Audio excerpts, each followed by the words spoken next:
Hi everyone, here's what's bothering me today.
That is an anti-vax and an anti-mask protest.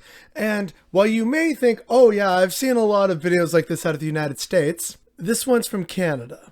That was a protest just a few days ago outside of the Eaton Centre in Toronto, one of the largest malls, I'm pretty sure, in the city, if not Canada. And it was against the latest, I guess you could say, policy from the Ontario government, which is that of a quote-unquote vaccine passport, meaning you would need to show proof of vaccination and also wear a mask when entering into places because, again, it's the fourth wave of a pandemic with the Delta variant driving a lot of this. And that Delta variant is this stupid variant that can actually break through just even the first dose if you haven't had your second dose, and it can even break through the second dose, but you'll experience likely mild symptoms if you catch it. So again, it's kind of like we're trying to get over the hill. We just need more cooperation on this because we are all tired of this. And yet there's hundreds of people led by notorious shit disturber Chris Sky, and they tried to push their way into the Eaton Centre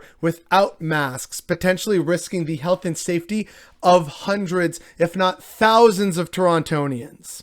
That video comes to us from Kareem Assad, who is a lawyer and apparently a cartoon creator. And she also has a really great thread on Twitter about really breaking down how Chris Sky was able to really stir up the emotions of this crowd without necessarily directly calling for violence and storming the mall, but very much insinuates it. And it's a brilliant thread breaking apart how he gets the crowd to do that, and is, in many ways, let's be real here, a fundamental thread into looking into how fascists basically can rally a mob to do terrible, awful things. But yeah, I originally wanted to do this as part of the Sunday sum up, but that video was already getting way too long, and I realized, you know what, I could still make its own video about it, and that's what this is today. Now, we have talked at length here about how anti-vaxxers and anti-maskers are already negatively impacting public health and should face criminal charges, especially even more so in the wake of these selfish assholes trying to risk everyone's health and safety in the heart of Toronto.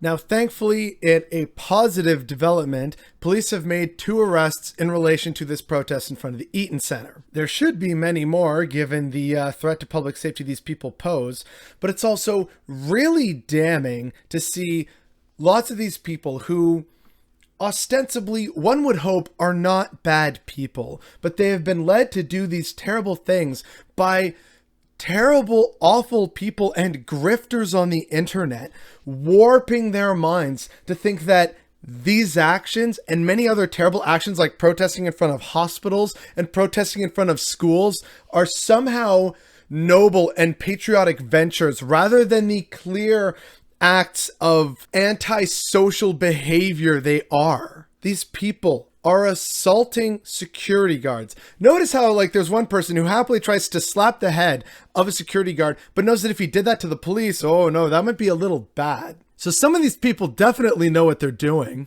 And here they are, wasting time, money, resources, and just letting this drag out longer than it needs to.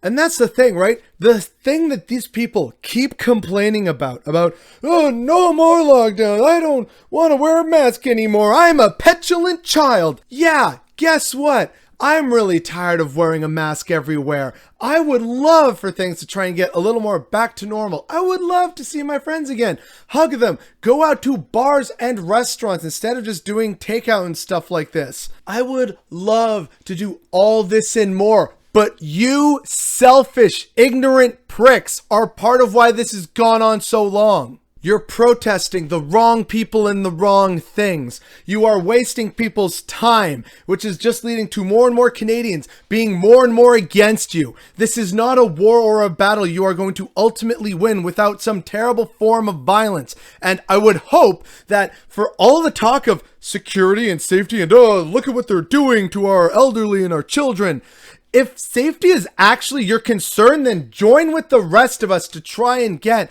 that level of safety so that we can get over this and start actually getting back to what can resemble normal. Going out and protesting in front of malls and trying to make a big show of, I'm not going to wear a mask, and protesting in front of hospitals, the most frontline of frontline workers, for God's sake, and protesting in front of schools. Like, seriously, give your heads a shake. How do you not see that you are the villain in this story?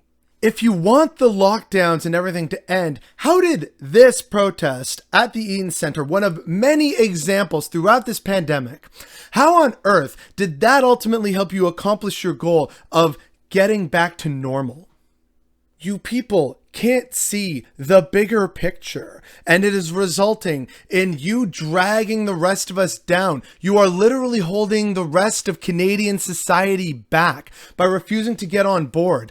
Poll after poll shows that Canadians are not with you on this. And yet, I know I'm speaking to a brick wall here because, as I've seen before with other commenters on other related videos, no one actually pays attention to these points. It's just, you're a sheeple, go fuck yourself, soy boy, or some other terrible, randomized internet bot comment that has lost all meaning at this point. That's what you people will say instead of really looking inside yourselves and realizing, am I the asshole in this situation?